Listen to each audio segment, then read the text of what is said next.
يلا بقى نعمل احلى مكرونه هنتعشى بيها او نتغدى بيها زي ما تحبوا. احنا كنا جعانين بالليل وعملناها، وبصراحه اكله موفره جدا من غير اي نوع من انواع اللحوم. تقدري كمان لو حابه تضيفي فيها صدور من الفراخ او اوراق مخليه عندك وتقطعيها صغير وتعمليها، بتبقى حلوه جدا. بس النهارده بقى الاكله موفره وما فيهاش لحوم خالص، وهنعمل المكرونه بالخضار بطريقه سهله قوي. يلا كده نسمي الله ونبدا بالطريقه. انا حطيت الحله على النار وهنزل فيها كده بمعلقتين كبار من الزيت. واول ما الزيت بتاعنا يسخن هنزل عليها بكيس بس من المكرونه. طبعا كميه المكرونه على حسب افراد اسرتك. وهتبتدي بقى تحمري المكرونه وايدك فيها. قلبي بقى في المكرونه كويس جدا عشان ما تاخدش لون من ناحيه وناحيه لا. في الوقت بقى اللي انا بقلب فيه المكرونه كده، انا هوطي النار كده اخليها بس متوسطه عشان ما تاخدش معايا لون بسرعه، وفي نفس الوقت اقطع الخضار وانا بعمل المكرونه. انا عندي حبايه فلفل رومي واحده، ونص حبايه من الفلفل الاحمر والاصفر. بيبقى حلو جدا فيها، يعني لو عندك فلفل الوان بصراحه بيبقى طعمه يبقى حلو. ما عندكيش حطي الجزر والفلفل الاخضر. ولقيت عندي كمان جزرايه انا بضيف لها دايما اكتر من جزره. بصراحه بطعم الجزر بيبقى فيها حلو جدا، يعني ما تستغنيش عنه. الجزر مع الفلفل مع المكرونه هيخلي عيالك ياكلوا الخضار، وكمان هيحبوها قوي بجد تجنن. هنقطع كل حاجه كده مكعبات صغيره زي ما انت شايفه كده بالشكل ده. وكمان قطعت الجزرايه شايفه مكعبات صغيره عشان كمان تستوي مع المكرونه وما تبقاش ناشفه.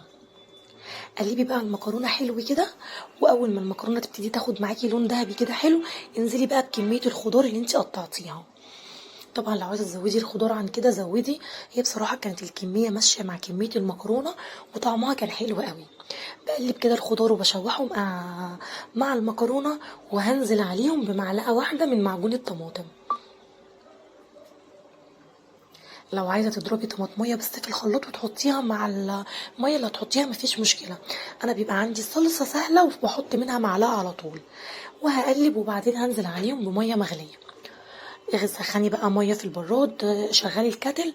المهم حطي عليها بقى ميه سخنه على طول كده. بنزل عليها بكميه الميه السخنه. وانا المكرونه دي مش بزود لها توابل كتير. هو بس كده ملح وفلفل اسود، وكمان مكعب مرقه او نص معلقه من المرقه البودر. انا كانش عندي مكعبات، وكان عندي مرقه دجاج بودر حطيت نص معلقه بس. وظبطي لها الملح بتاعها وما تبالغيش في التوابل عشان طعمها ما يغيرش، وهي تحفه بصراحه كده. نص معلقه كده صغيره من الملح عشان انا هحط مرقه دجاج. واللي يقدر طبعا عايز يستغنى عنها يستغنى ويظبط الملح بتاعها، ورشه من الفلفل الاسود. وبس كده. اول ما بتغلي غلوتين بوطي عليها النار. انا ببقى مزوده طبعا كميه الميه شويه لان انا ببقى عايزاها فيها صوص كده، مش عايزاها تبقى ناشفه. انا ما بحبهاش ناشفه بصراحه، بحبها تبقى طريه كده وفيها صوص وتجنن. اول ما هتغلي غلوتين هنوطي عليها النار.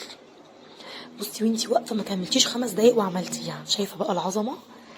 شكلها حلو جدا. بص ولسه فيها بقى شوربه وطريه وطعمها يجنن بجد. جربوها. هستناكم تجربوها وهستنى رايكم في التعليقات. بقدمها بقى كده وساعات بعمل جنبها شويه سلطه. والنهارده مكسله وعملت شويه مخلل وخلاص وبس كده.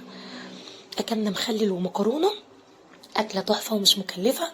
لايك وشير للفيديو. ولو لسه بتشوفيني لحد دلوقتي مش مشتركة في قناتي، هستناكي تشتركي في القناة وتفعلي جرس التنبيه. يا رب الفيديو يكون عجبكم، واشوفكم على خير في فيديو جديد. وباي باي.